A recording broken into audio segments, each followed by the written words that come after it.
Bonjour, aujourd'hui je vous propose de réaliser avec moi des pizzas roulées.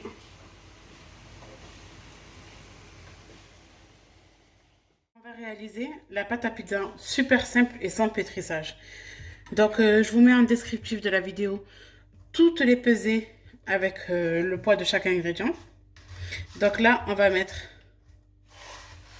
notre cuillère de margarine, dans notre ched un sucre, une cuillère à café de levure boulangère,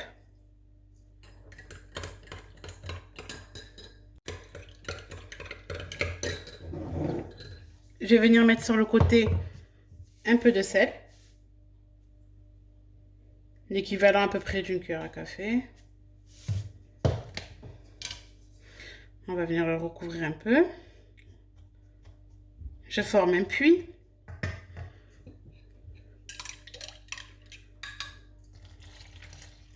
Je verse au milieu mon levain.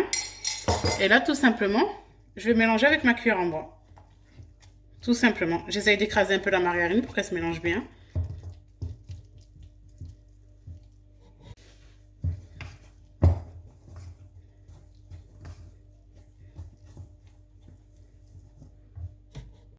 Alors, c'est normal qu'elle soit comme ça. Je la mélange bien. Ensuite, je vais venir y ajouter un petit peu de farine juste pour pouvoir former une boule. Mais vraiment, je veux que ma pâte soit bien souple. Donc, j'ajoute un peu de farine. Je viens former une boule doucement. Regardez. Vraiment, il n'y a pas de pétrissage. Juste en mélange avec une cuillère en bois. Je viens former ma boule. Ensuite, je vais venir recouvrir et la laisser poser une demi-heure. Regardez. Je viens racler les bords avec la main pour que ça me forme vraiment une seule boule. Hop. Et on va remplir, enfin, on va former la boule. C'est-à-dire, je rabats les côtés vers le centre et notre boule va se former systématiquement. Regardez, vraiment, on ne la pétrit pas cette pâte. Juste, je l'ai mélangée avec ma cuillère en bois. Maintenant, je vais venir recouvrir d'un film et je vais laisser poser une demi-heure à température ambiante. Ensuite, on viendra préparer nos pizza rolls. Voilà, je l'ai laissé reposer.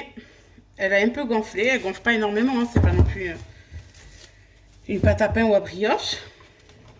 Elle est très souple, donc il va falloir fariner la pâte avec votre plan de travail.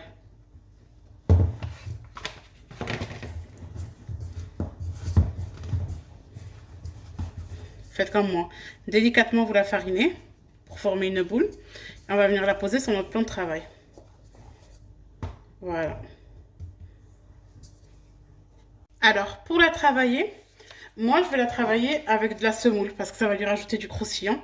Donc, je vais la saupoudrer avec pas mal de semoule des deux côtés. Donc là, j'en ai mis d'un côté. C'est normal qu'elle colle, hein. Voilà. Faut pas avoir peur d'en mettre. Maintenant, je vais venir étaler la pâte pour la garnir. Ça, c'est une pâte à pizza que vous pouvez utiliser comme pizza normale ou comme moi en pizza roulée. Vraiment, c'est une pâte simple à faire et tellement bonne. Donc, je vais l'étaler et je reviens pour la garnir. Regardez, j'ai essayé de former un grand rectangle ou un grand carré. Je l'ai étalé bien finement, regardez. Maintenant, en fait, je vais venir garnir la moitié, jusqu'à la moitié, et ensuite, on va venir la rouler. Donc là, moi, aujourd'hui, pour la garnir, je vais le faire vraiment simple, hein. J'ai pris une sauce tomate déjà cuisinée, du thon et du fromage râpé.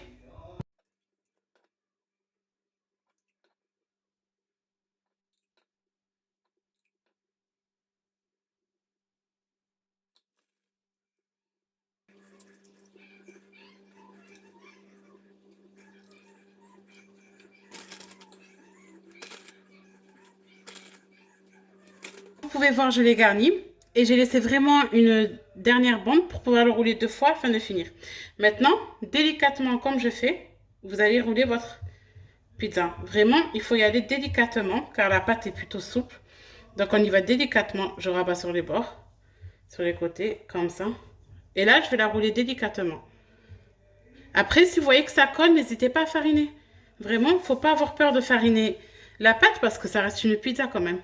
Donc là, je continue à rouler. Vous voyez? Et là, les dernières, on va le rouler tout en étant vide. Comme ça va nous permettre en fait de fermer notre pâte. Regardez, je les ai disposées sur mon plateau. J'ai mis à préchauffer mon four à 200 degrés parce que je vais les cuire à 200 degrés. Sur le dessus, je vais venir mettre juste un petit peu de fromage râpé. Et encore ça, c'est vraiment vous qui choisissez si vous voulez en mettre ou pas. On va venir y mettre une olive noire aussi. Pas de pizza sans olive.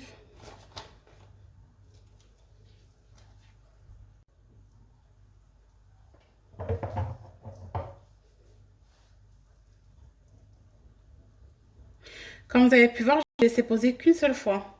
Là, dès qu'on les garnit, je ne laisse pas de temps de pause. Je l'envoie directement au four, entre 180 et 200 degrés pour la cuisson. Donc, je les envoie en cuisson et je reviens vers vous pour vous montrer le résultat.